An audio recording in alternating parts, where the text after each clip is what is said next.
বাসায় যখন গ্যাস থাকে না বা কোনো তাড়াহুড়া করে রান্না করতে হয় তখন আমি এভাবে দানা ভাতটাই রান্না করি।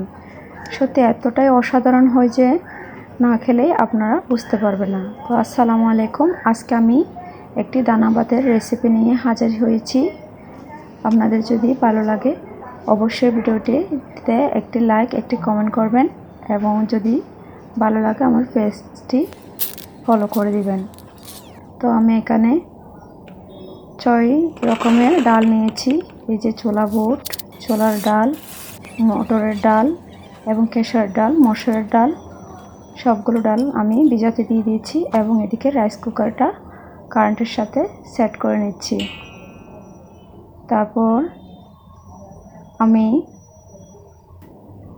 এর আগে রাইস কুকারটি একটি শুকনো কাপড় দিয়ে ভালো করে পরিষ্কার করে মুছে নিচ্ছি, যেহেতু এটা ইলেকট্রিক জিনিস। তো কারেন্টে দেওয়ার আগে ভালো করে শুকনো কাপড় দিয়ে আপনারা মুছে নেবেন। তো এদিকে আমার রাইস কুকারটিতে তেল দিয়েছিলাম পরিমাণ মতো, এগুলো গরম হচ্ছে। এদিকে আমি ডালগুলো ভালো করে পরিষ্কার করে ধুয়ে নিচ্ছি। তারপর আমি এখানে আলু কেটে রেখেছি, তারপর মুরগির মাংস, ডাল, এগুলো সবগুলো, পেঁয়াজ কুচি, কাঁচামরিচ সবগুলো একসাথে আমি কেটে রেখেছি, যাতে আমার থেকে বারবার এখান থেকে সরতে না হয়। তো আমি এখানে প্রথমে পেঁয়াজ কুচি দিয়ে একটা পোলাও পাতা দিয়ে দিয়েছি, তারপর দিয়ে দিচ্ছি আদা বাটা, রসুন বাটা এবং সামান্য পেঁয়াজ বাটা, সামান্য সবগুলো দিয়েছি।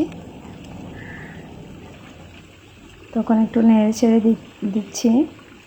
তারপর দিয়ে দিচ্ছি আমার এখানে এই যে ডাল দিয়ে রেখেছিলাম, সবগুলো ডাল দিয়ে আমি একটু নেড়ে ছেড়ে দিয়ে পেঁয়াজ পাতা, রসুন কুচি এবং কাঁচামরিচ কুচিগুলো দিয়ে ঢাকনা দিয়ে ডেকে দিয়েছিলাম। এরপর দিয়ে দিচ্ছি আলুগুলো। যখন আলুগুলো ফুটে উঠবে, ডালগুলো প্রায় সিদ্ধ হয়ে এসেছে।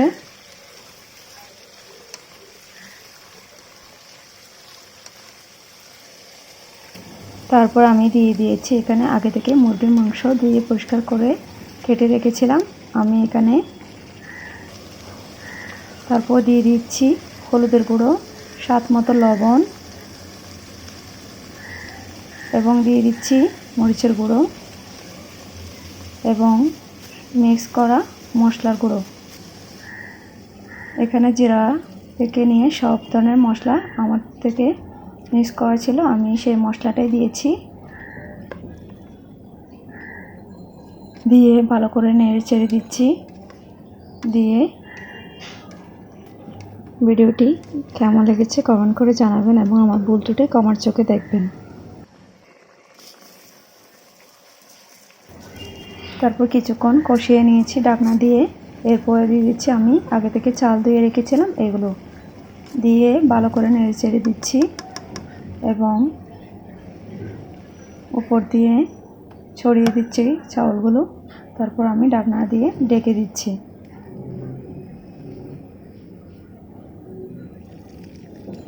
তারপর 5 মিনিট পর ঢাকনা তুলে আবারও নেড়ে চেড়ে দিচ্ছি। এর আগেও আমি ঢাকনা তুলে একটু নেড়ে দিয়েছিলাম। তারপর দিয়ে দিচ্ছি এখানে আমি পরিমাণ বুঝে পানি। আমি এখানে পুরো 4 কাপ পানি লেগেছে, মানে 4 গ্লাস আমি পানি দিয়েছি। 4 গ্লাসের চেয়ে সামান্য কম হবে অবশ্যই। তো দিয়ে ভালো করে উপরে নিচে সবগুলো নেড়ে চেড়ে দিয়ে আমি আবারও ঢাকনা দিয়ে ঢেকে দিচ্ছি। তারপর চলে আসবো 10 মিনিট পর। এই যে দেখুন আমার কত সুন্দর দানা ভাত রেডি। তো আমার ভিডিওটি কেমন লেগেছে অবশ্যই কমেন্ট করে জানাবেন। যদি ভালো লাগে একটা কমেন্ট করবেন। আর দেখা হবে অন্য কোনো ভিডিওতে। ততদিন ভালো থাকবেন, সুস্থ থাকবেন। আসসালামু আলাইকুম।